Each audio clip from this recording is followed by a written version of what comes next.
has ever acknowledged Mrs. Ademulegu. And when we talk about the people that were killed on January 1966, she has never been remembered. No man would have done that for that woman.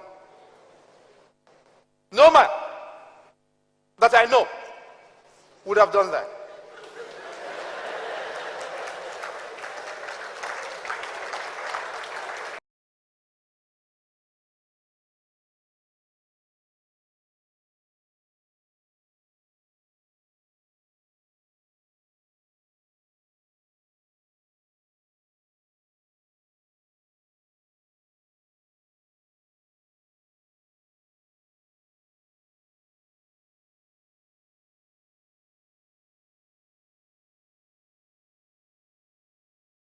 Also in Kaduna, when Ahmadu Bello was attacked,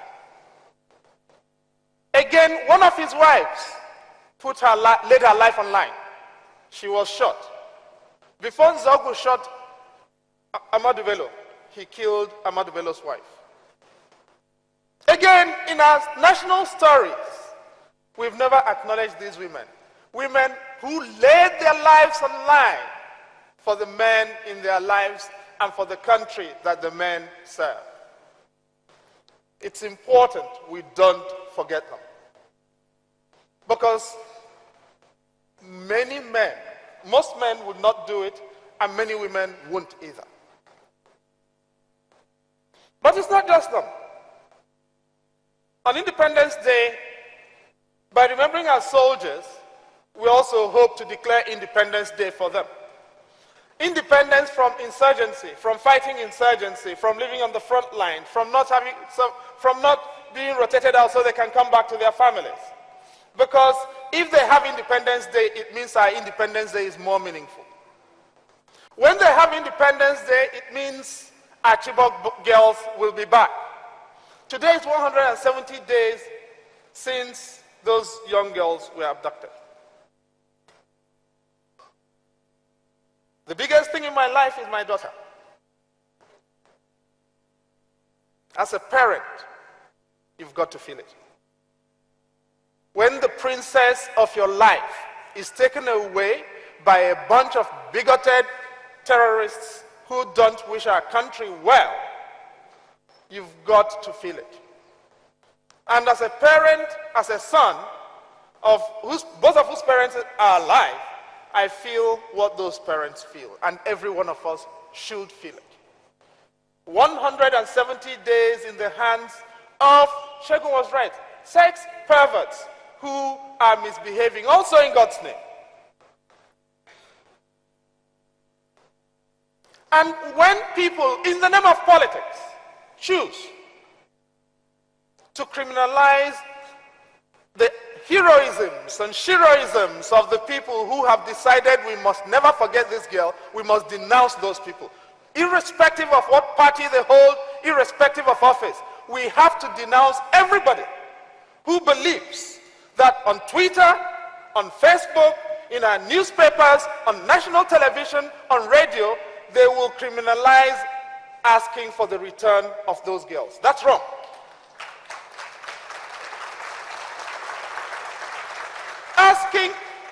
Supporting Bring Back Our Girls and asking for it is not politics. It must transcend politics.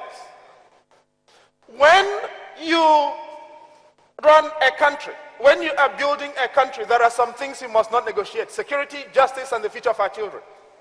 Those things are not negotiable. Other things, education and health, human well-being, those things must transcend politics.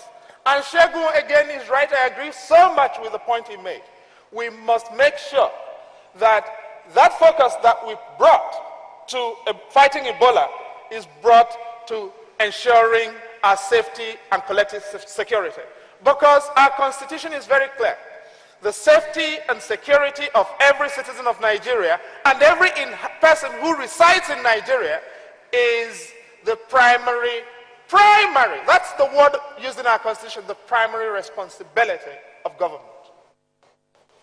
We all have a role in that. It's not for government alone. And when, therefore, I remember this day, And I want to do acknowledgements. I also acknowledge every one of us here. Because, in a way, I think every speaker here has said this today, and I want to join in that. We are all independent. How are we independent? If you're like me, or worse than me, or better than me, you probably have a generator. That means you run independent power. If you don't run independent power, if you don't run it to power up your light, you need it to suck water, to pump water in your neighborhood. So you run independent water. And because you probably your kids go to a private school of some form, even the poorest people are required now to go to private schools, you do what?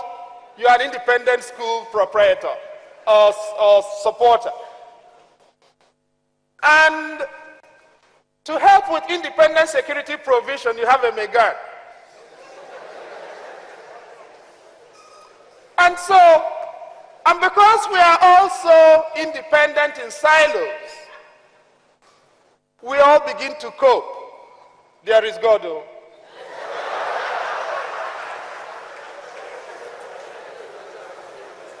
We cope on water, we cope on electricity, we cope on education, we cope on the roads.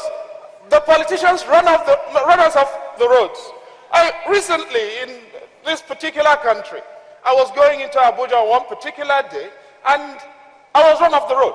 Absolutely run off the road. This convoy was incredible. And it had soldiers, it had state security assets, it had civil defense, it had police.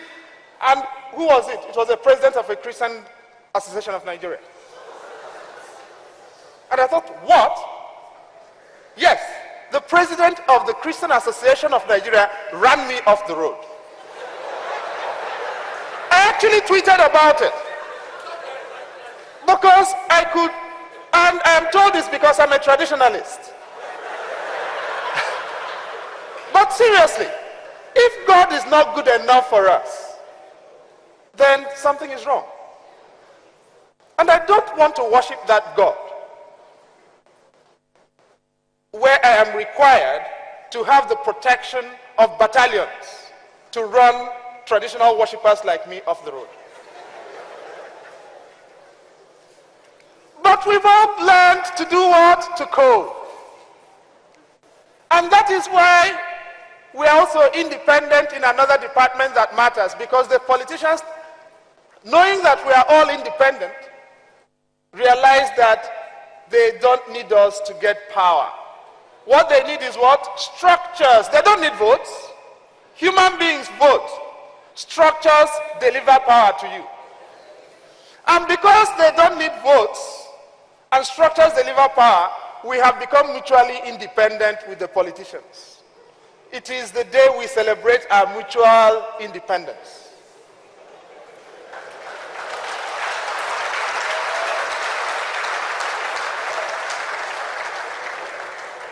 If therefore we want to believe in that country that Mrs. Ewashika talked about, we've got to interrogate, we've got to ask questions about our notion of mutual independence. Do you want to continue inflicting noise pollution, carbon monoxide pollution on everybody because you can afford it? Do you want to continue to be your own independent water provider? Do you want to be your own independent security provider? Do you want to be your independent school provider? On Independence Day, was this what the A-team that set up Nigeria, Awolowo, Ahmadu Bello, Abu Bakar, from Tafawa Balewa, and Azikiwe, and Aminu Kano, they were all A's. Ahmadu Bello, A. Awolowo, A. Azikiwe, A. Aminu Kano, A. Adelabu, A. Now we have all become Z teams. That was an A team. They wanted to set up an A country. And we are coping with what? A Z country. where are the citizens? And there are no citizens anymore because we've chosen to live in compartmentalizations. We've compartmentalized our country in many ways, between self and country. It's okay if I can live in my palace, but the rest of the country is messed up. We have no notion of commons. You see, you live in an apartment, an apartment with common areas. Now, it's a block of flats. But to get into your apartment with all the fancy things you've got in it, you need to pass through a common door, a common stairwell, and you may need to use common facilities, and you've got common grounds. Those are the commons. And you've also got one gate that leads into the compound. If your commons don't work, you are messed up. In Nigeria, we've allowed the destruction of our commons, and we have elevated the self before our commons. The notion of community has been destroyed. And that compartmentalization is one of 5 major compartmentalizations that afflict us. We've also compartmentalized our politics from our economics. The greatest theorist in political economy in Africa came from Nigeria. For those who want to acquire all these things, Claude Ake was a model of simplicity. He doesn't even have a grave to his name. He died in an air crash not too far away from here. But the notion of political economy is lost on us because there are no Nigerians left. We are northerners and we are rich and we are ruling party and we are Christians and we are indigents and settlers.